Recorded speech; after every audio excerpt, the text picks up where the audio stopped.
Saya anak angkat, baru mengetahui hal tersebut. Saya belum menerima apalagi memaafkan. Apakah doa atau keinginan saya terhalang karena hal tersebut, Pak Ustadz?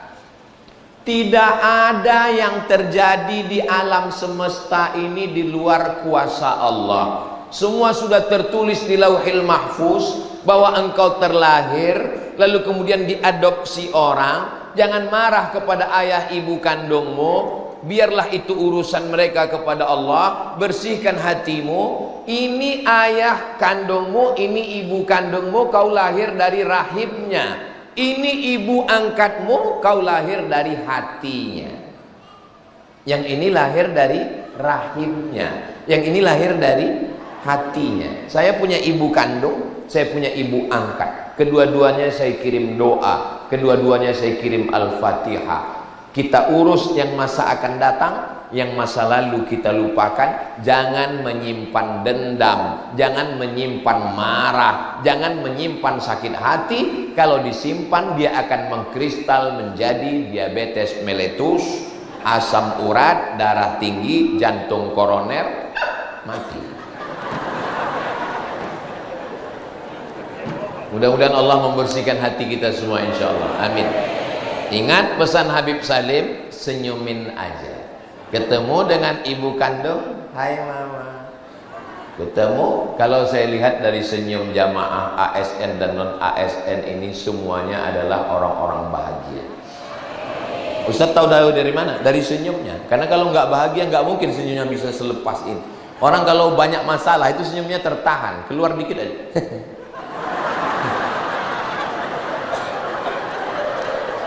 Kalau mau melihat orang itu dari senyumnya. Saya husnuzon bahwa saudara-saudara saya ini orangnya bahagia semua. Kurang bahagia, amalkan pesan Habib Salim, lihat ke langit, senyum. Apakah saya salah mencurigai suami ketika berada di luar rumah karena suami punya usaha buah-buah dan pelanggannya paling banyak wanita? Dan suami ini sudah bersumpah tapi hati ini tetap tak menerima. Itu namanya cemburu buta. Pasang CCTV, tulis di situ, pedagang buah ini sudah beristri, di bawah pengawasan. Dan bagi suami jangan terhalang untuk mencari rezeki gara-gara istri yang begini. Kalau ada istri yang selalu bertanya, kau pulang jam berapa, jalan sama siapa, kunci motor mana, gaji mana, itu sesungguhnya istri ingin menjaga supaya suami tidak dilarikan pelakor. Betul? Ibu tetap jaga, itu namanya security syariah. Suami yang punya istri menjaga, maka kalau ada istri yang model begini, selalu bertanya, selalu mengawasi, dia bukan benci, dia sayang dengan kalian. Istri yang model begini jangan dikubur sebelum mati. Kami semua mendoakan bersama Habib dan ulama supaya keluarganya sakinah mawaddah warahmah. Karena kalau terus dalam cemburu buta itu hanya akan merusak hati dan perasaan. Saya bilang sama ustazah, saya pergi hari Kamis, Jumat, Sabtu, Ahad, Senin baru di rumah. Saya di rumah hari Selasa, Rabu, Kamis. Dan di pengajian itu paling banyak ibu-ibu. Saya naik pesawat ada pramugari, banyak orang minta foto, tapi jangan kau pedulikan karena hatiku hanya ada kamu sayang.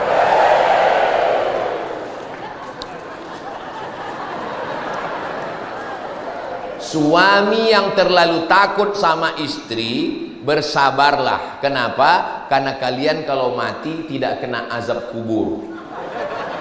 Karena kata malaikat yang ini nggak usah diazab karena sudah terlalu azab di dunia.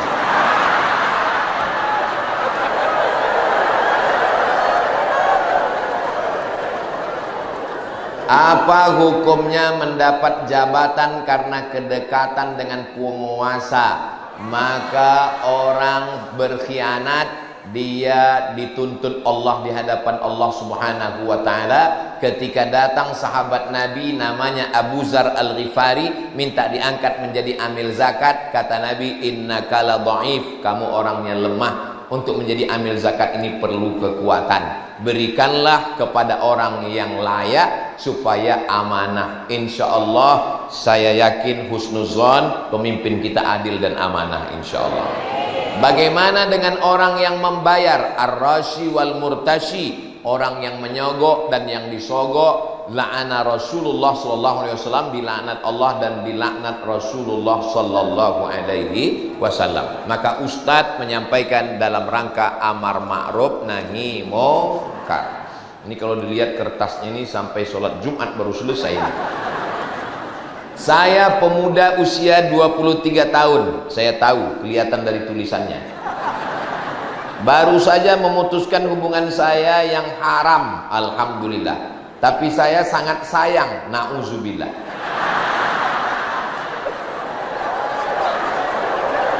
Dan belum bisa move on, insya Allah. Juga sering sakit hati karena melihat sosial medianya seperti cuman saya yang hijrah. Putuskan, jangan lagi intip-intip FB-nya. Jangan lagi lihat-lihat Instagramnya. Kalau mau lihat Instagram, lihat Instagram Ustaz Abdul Somad Official. Jangan lagi tengok-tengok, putuskan. Lalu kemudian bilang kalau sayang sama dia. Nanti setelah aku bekerja, aku mampu kupinang kau dengan bismillah dan sekilo emas berlian. Insya Allah, mudah-mudahan yang belum menikah dimudahkan Allah jodohnya. Banyak kali yang belum nikah ini. Jangan melakukan perbuatan yang haram. Tapi yang saya cintai itu sudah menikah dengan orang lain, Pak Ustadz. Enggak apa-apa. Allah sudah menyiapkan yang lebih cantik, yang lebih kaya, yang lebih tinggi, yang lebih putih, yang lebih hebat dari dia. Bunga bukan setangkai, kumbang bukan seekor. Patah tumbuh hilang berganti, hilang satu tumbuh seribu. Segera datangi Habib Salim. Beliau punya banyak jamaah. Jangan ke saya. Saya mau minta doanya untuk kakak saya yang baru meninggal seminggu yang lalu, nama almarhumah. Kalau laki-laki almarhum Taufik. Nanti di akhir majelis kita doakan semua. Ini acara kita masih panjang, nanti ditutup dengan doa di akhir. Untuk yang sakit, untuk yang meninggal, semua kita doakan insya Allah. Kita nanti ada penggalangan dana, tapi namanya lelang. Namanya aja lelang. Sebetulnya akadnya adalah wakaf, tapi dikasih hadiah. Misalnya ibu bapak berwakaf, dikasih baju kaos ada tulisannya UAS. Tulisannya gimana? Ya kayak gini, UAS, ujian akhir semester. Nanti dikasih baju kaos ke depan, dia berwakaf. Duitnya 100% untuk pembangunan pesantren Nurul Ilmi. Nurul Ilmi, Nurul Iman. 100% untuk pesantren Nurul Iman di Gorontalo, yang insya Allah akan menjadi amal jariah sampai hari kiamat insya Allah. Bajunya mirip, tapi bukan yang ini. Kalau ini diambil, saya pakai apa pulang?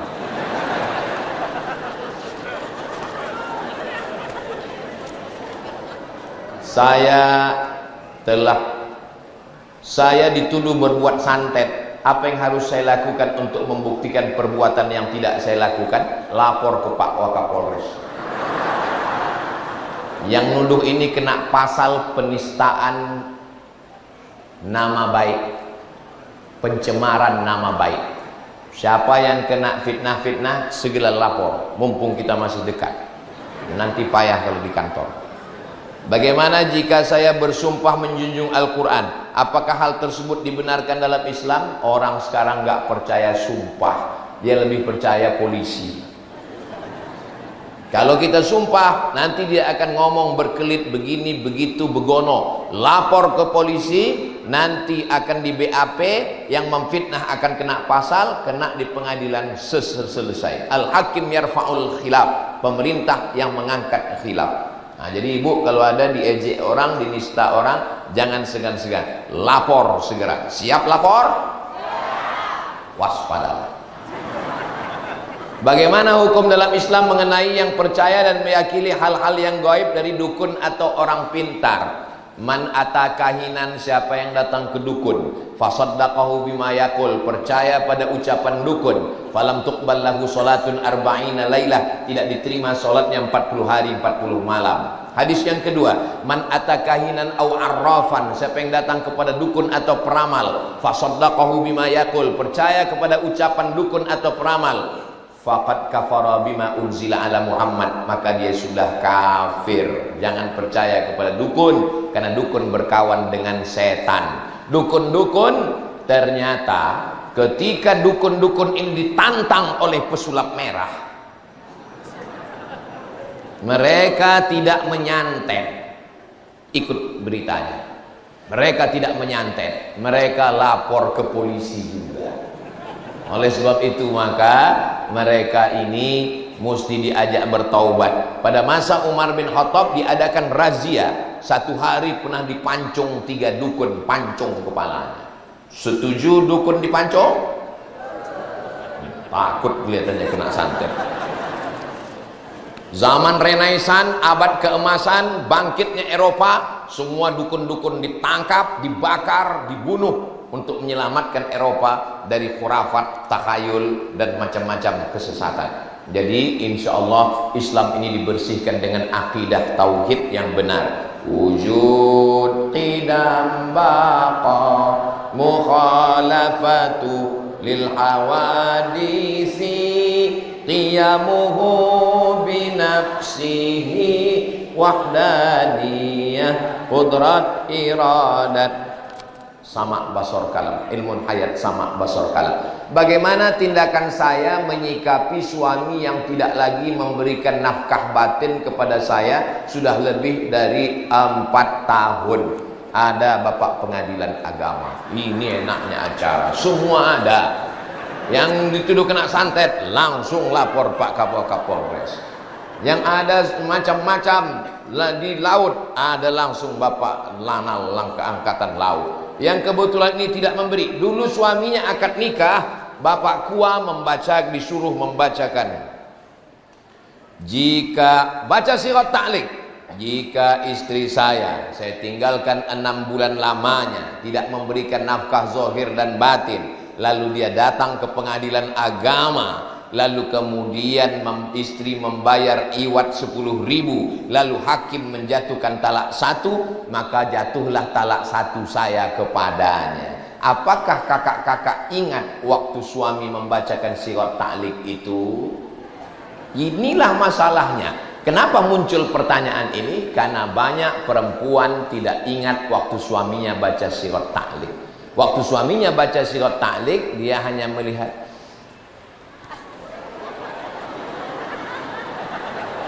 makanya habis akad itu dengarkan baik-baik. Suami itu sebetulnya sedang mengikat dirinya. Jika istri saya tinggalkan 6 bulan lamanya, tidak memberikan nafkah zahir dan batin, atau menyakiti zahir dan perasaannya, lalu dia datang ke pengadilan agama dengan membayar iwat 10.000, maka hakim menjatuhkan talak 1, maka jatuhlah talak 1 saya kepadanya. Jadi istri tinggal datang ke pengadilan agama. Nanti pengadilan yang akan memutuskan dia jatuhnya talak berapa. Kalau pengadilan agama sudah menjatuhkan talak 1, karena suaminya gak pulang-pulang, namanya Bang Toib. Setelah keluar talak 1, keluarlah sertifikat cerai, lalu setelah itu lanjutkanlah kehidupan. Tapi kalau masih sayang sama dia, tunggu dia pulang, maafkan dia, mudah-mudahan dapat pekerjaan, bina dengan suasana yang baru, mudah-mudahan menjadi keluarga yang sakinah mawaddah. Dia nakal, pakai narkoba, pemabuk, selingkuh, jahat, sabu-sabu, pulang-pulang ngambil duit saya masak nasi nggak matang-matang, rupanya kompor gas sudah dia jual untuk beli sabu-sabu. Anak saya lahir orang bawa mie instan, semuanya oleh-oleh dia jual juga untuk narkoba. Kamu datang ke pengadilan ngadu, nanti hakimnya akan menjatuhkan.